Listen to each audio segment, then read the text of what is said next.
Even though J. Cole has talked about God a lot in his music, he's still going to go out. He might step out of the bounds of where you can consider him a Christian rapper. So if J. Cole decided, I'm not going to cuss in all of my music, and I'm not going to talk about sleeping with women in none of my music, then he'll lean a little bit more. Lean more into the Christian hip hop. Get to the money and slide. Get to the money and slide. Free all the bros inside. Free all the bros inside. Play with the bros, you die.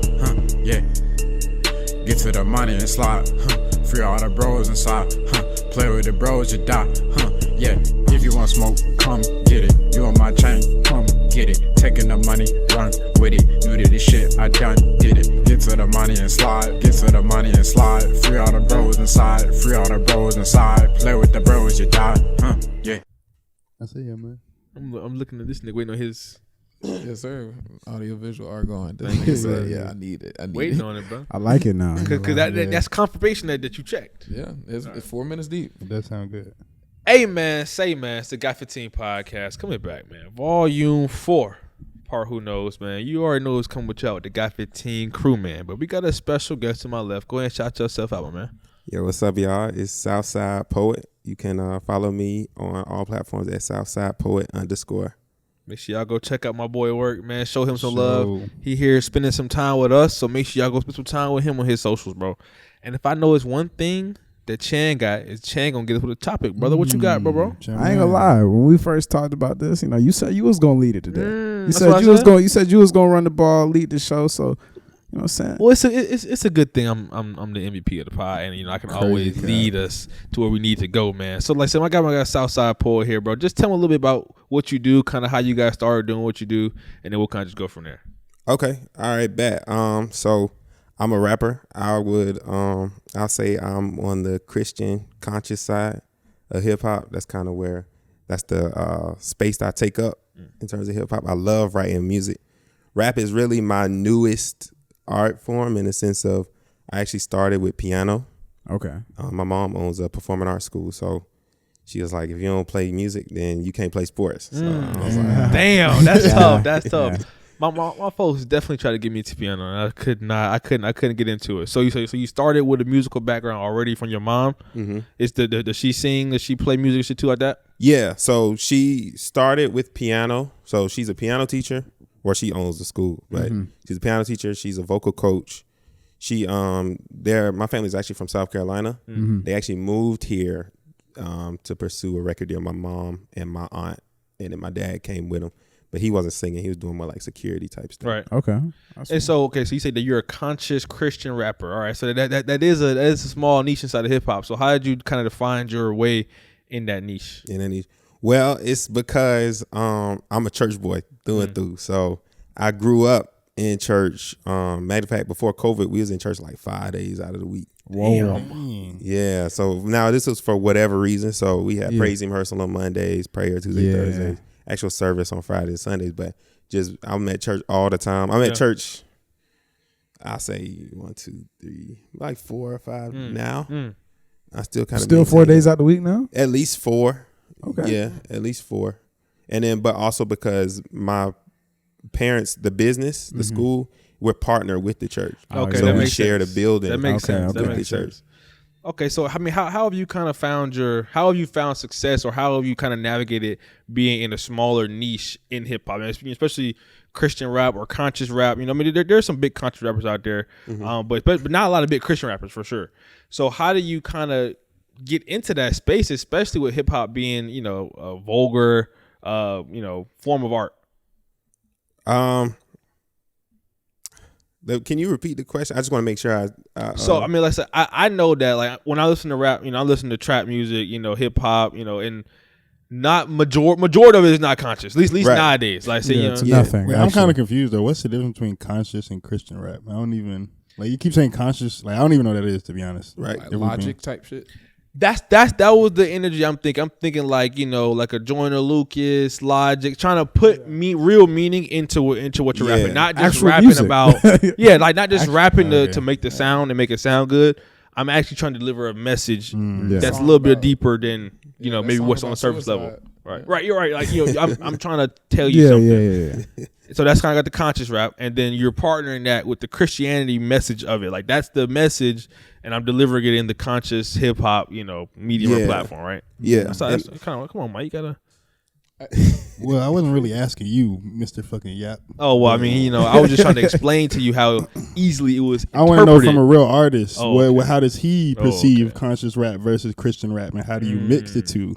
Like, or is there a lot of mixing, or is it just you make one song that's like this and you make one song that's like that, or like how does that even? It's a little bit of it all, in my opinion. So like conscious rap, I base it off a rapper. So a conscious rapper would be J. Cole. J. Cole is a conscious rapper, even though he has certain songs where he might be like, I'm gonna do something else. But J. Cole overall is a conscious rapper. Yes, he's a rapper like I'll give you the most popular one people know is Lecrae. A rapper like Lecrae, people would consider him a Christian rapper. Okay. Because a lot of times his message is purely Jesus. Okay. Even though J. Cole has talked about God a lot in his music, he's still gonna go out. He might step out of the bounds of where you can consider him a Christian rapper. So if J. Cole decided, I'm not gonna cuss in all of my music, and I'm not gonna talk about sleeping with women in none of my music, then he'll lean a little bit more, lean more into the Christian hip hop genre. Mm-hmm. I don't cuss in my music.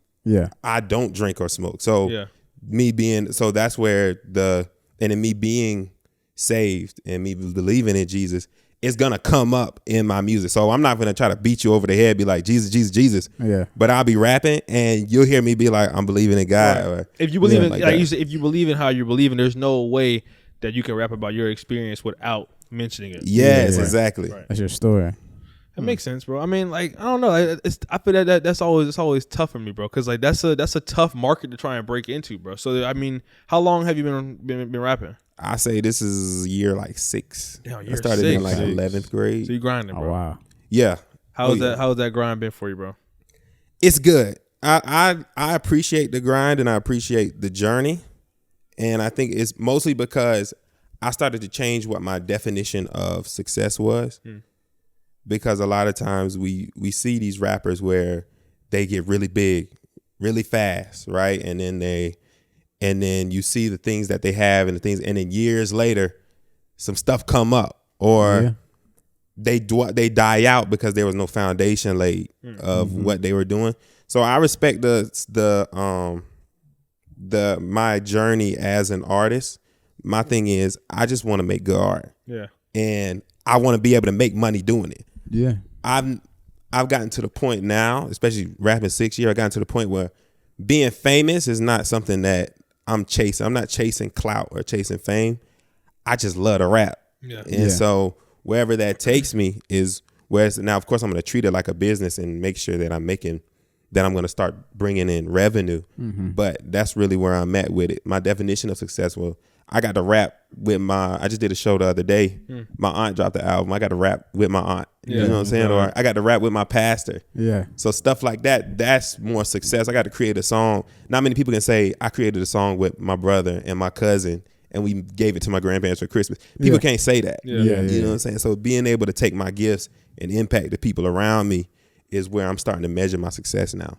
Yeah, I mean, that makes sense. I definitely believe you have to love your craft before you even think about the money. If you're thinking about the money only, then it's gonna fizzle out, like you said. Like because the money ain't gonna come in off rip. No, it's definitely not. It ain't coming in off rip. Not even off the first couple of years. No, right. It's not consistent regardless. Right. If it is right, it's here and there. Shit, you still gotta cover expenses, especially if you're trying to really go viral, like blow up, bro. That shit is not cheap. It costs to get in front of people's faces, bro. Yes. I got two. Well, it's kind of the same. They go hand in hand.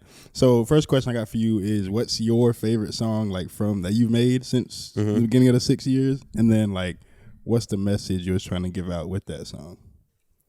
My favorite song that I've made. What's funny is I haven't dropped a lot of music. So I'm gonna tell you the one that I dropped, and this is my favorite song, and it's called Amazing. And I perform this everywhere. Like everywhere I go, I do Amazing. And the message that I wanted to kind of push was like with Amazing, I wanted to make like a banger Because my family was like, David, you always making like the vibes and stuff like that. And I was like, well, I want to make something like a banger, and I want to make something where you hear a lot of artists and you hear a lot of where negativity is kind of perpetuated. Yeah. So I wanted the chorus to be something, if somebody learned it, it would be more like you're speaking positive in your life. So the song is blasting to my destiny, no spaceship. I cannot just sit and be complacent. I took an L. I needed me a faith lift. I can't lie. I really feel amazing. Then I say, how you feeling? And you say amazing. Right. Yeah. And then so it's like I'm receiving things, and so it's being able to speak life over yourself as opposed to speaking death.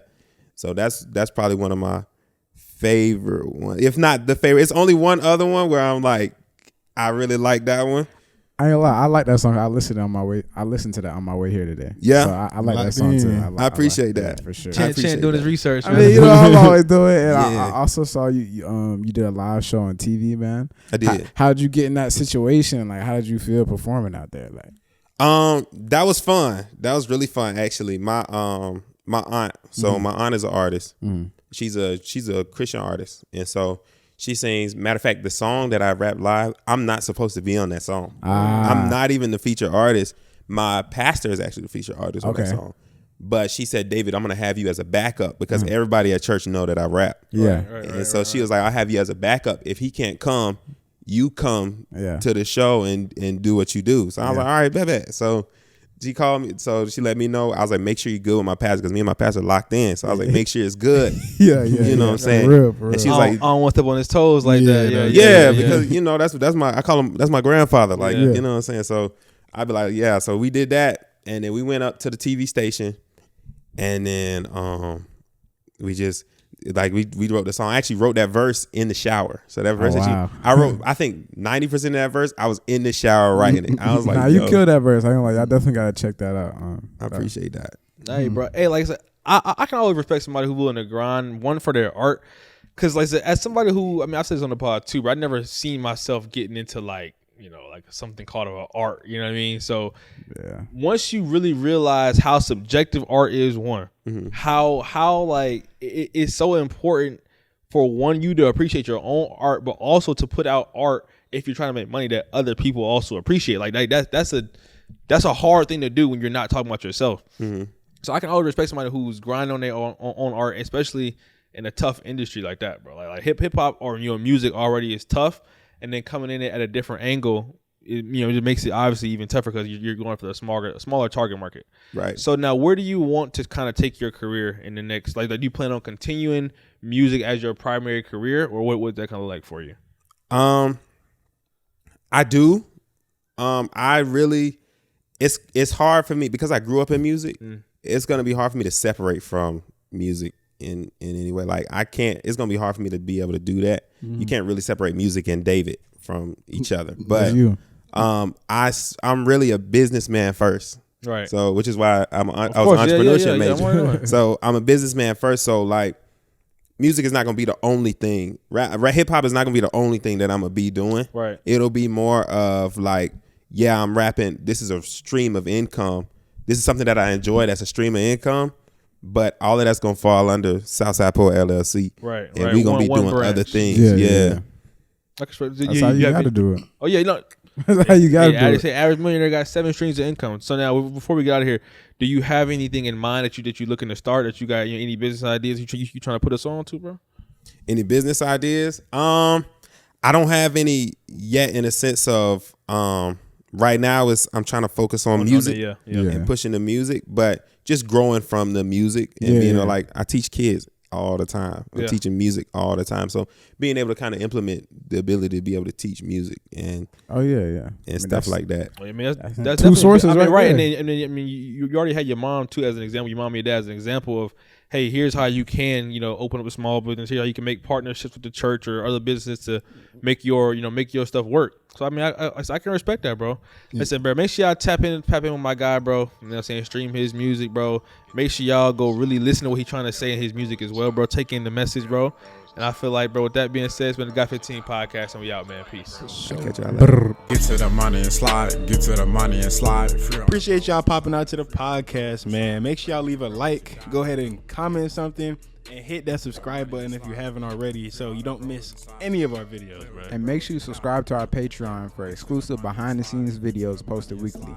Follow us on Instagram, Twitter, Apple Podcasts, Spotify, TikTok, and I already know we're on YouTube, man. Go check us out everywhere. Show. Brr.